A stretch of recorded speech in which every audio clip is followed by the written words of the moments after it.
1900 के दौर के लंदन की कल्पना कीजिए।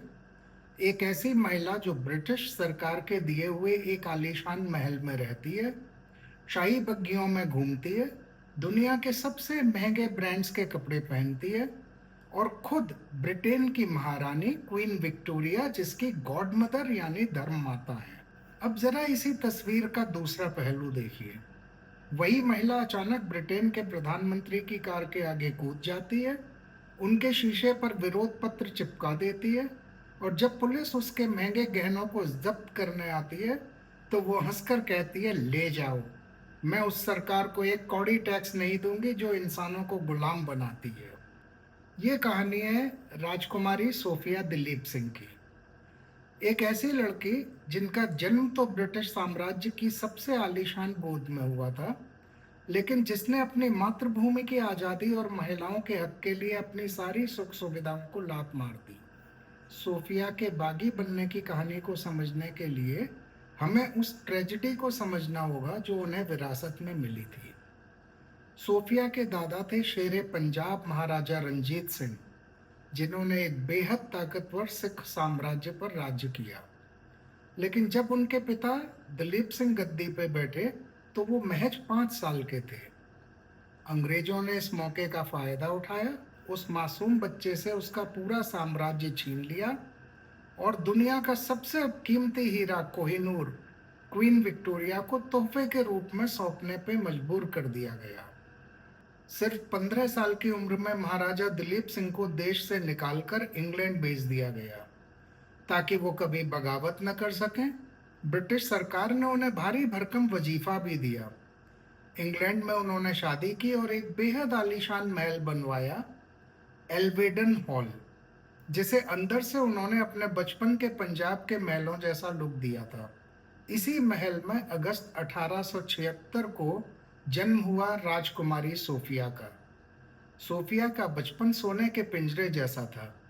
उनके पिता क्वीन विक्टोरिया के इतने पक्के दोस्त बन चुके थे कि खुद महारानी विक्टोरिया सोफिया की गॉड मदर बनी। लेकिन ये खुशियां ज्यादा दिन तक नहीं टिकी।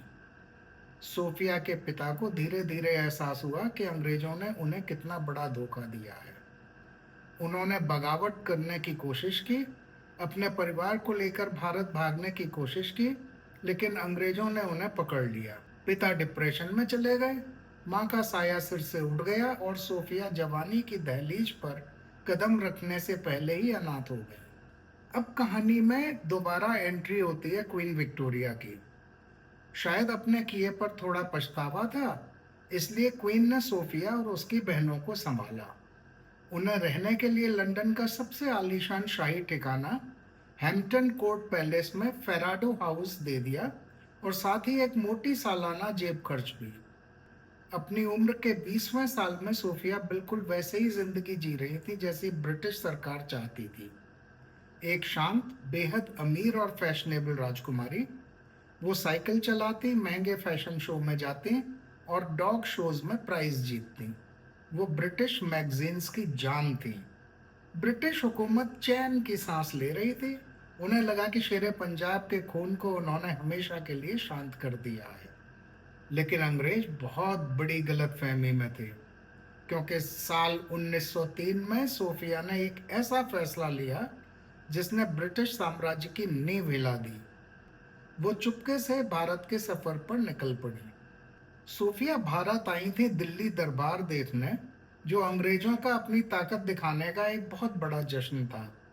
लेकिन जब सोफिया भारत की धरती पर उतरी तो उनकी नजरें अंग्रेजों की चकाचौंध से हटकर भारत के असल हालतों पर गई।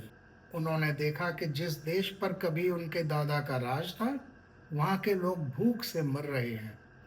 अंग्रेजों के जुल्मों को देखकर सोफिया का दिल दहल गया। उन्हें समझ आ गया कि लंदन में जो वो ऐश और आराम की जिंदगी जी रही हैं, वो असल में भारत के लोगों के खून पसीने की कमाई से आ रहा है। भारत में वो चोरी छिपे देश के बड़े बड़े राष्ट्रवादियों और स्वतंत्रता सेनानियों से मिली। पहली बार उनके कानों में गूंजा एक शब्द, स्वराज, यानी अपना राज। ब्रिटिश सीक्रेट सर्विस को भनक लग चुका था और वो डर गए थे कि इंग्लैंड की ये लाडली राजकुमारी अब एक बागी में बदल रही है। 1907 में जब सोफिया वापस लंदन लौटी तो वो पुरानी सोफिया नहीं थी। अब वो एक क्रांतिकारी बन चुकी थी। उन्होंने सोचा कि जो ब्रिटिश साम्राज्य मेरे भारत को गुलाम बना सकता है, वो खुद अपने देश की महिलाओं को वोट देने का हक भी नहीं देता। अब जंग आर पार की थी। सूफिया ब्रिटेन के महिला अधिकार आंदोलन में कूद पड़ी। वो इस आंदोलन की सबसे बड़ी नेता एमिलिन पंखर्स्ट के कोर ग्रुप में शामिल हो गई। अब नज़ारा देखिए, एक असली राजकुमारी जो खुद राजा के महल में रहती है, वो हैम्पटन कोर्ट पैलेस के गेट के बाहर खड़े होकर ब्रिटिश सरकार के खिलाफ क्रांतिकारी अखबार बेच रही थी। उन्होंने सरकार को टैक्स देने से साफ मना कर दिया। उनका नारा था, अगर हमें सरकार चुनने का हक नहीं तो हम टैक्स भी नहीं देंगे। जब कोर्ट ने उन पर जुर्माना लगाया तो उन्होंने पैसे देने से इनकार कर दिया। पुलिस उनके घर आई और उनके कीमती हीरे और गहने जब्त करके ले गई ताकि उन्हें नीलाम किया जा सके। लेकिन ट्विस्ट देखिए, नीलामी में सोफिया की क्रांतिकारी सहेलियां ही उन गहनों को खरीदती हैं और वापस लाकर सोफिया को दे देती हैं।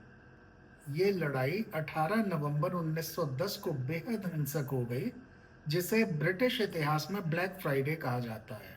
सोफिया ने 300 से ज्यादा महिलाओं के साथ ब्रिटिश संसद की तरफ मार्च किया। पुलिस ने महिलाओं पर लाठियां चलाई, उन्हें बुरी तरह पीटा। सोफिया खुद इस हिंसा के बीच कूद गई और एक महिला को बचाने के लिए सीधे पुलिस अफसर से भिड़ गई। ब्रिटिश सरकार पूरी तरह शर्मिंदा थी। ब्रिटिश राजा किंग जॉर्ज पंचम ने गुस्से में अपने मंत्रियों से पूछा था, क्या इस औरत पर हमारा कोई कंट्रोल नहीं है? क्या हम इसे महल से बाहर नहीं निकाल सकते? लेकिन अंग्रेज लाचार थे।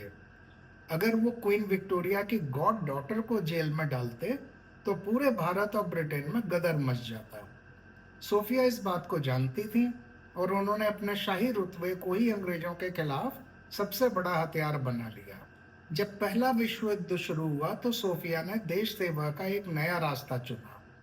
वो रेड क्रॉस की नर्स बन गई और फ्रांस के घायल होकर आए भारतीय और सिख सैनिकों की सेवा करने लगी। सोचिए, उन अकेले दर्द से तड़पते सिख सैनिकों को कैसा लगा होगा जब उन्होंने अस्पताल के बिस्तर से आंखें खोली और सामने अपने महान महाराजा रंजीत सिंह की पोती को अपने जख्मों पे पट्टी बांधते हुए देखा।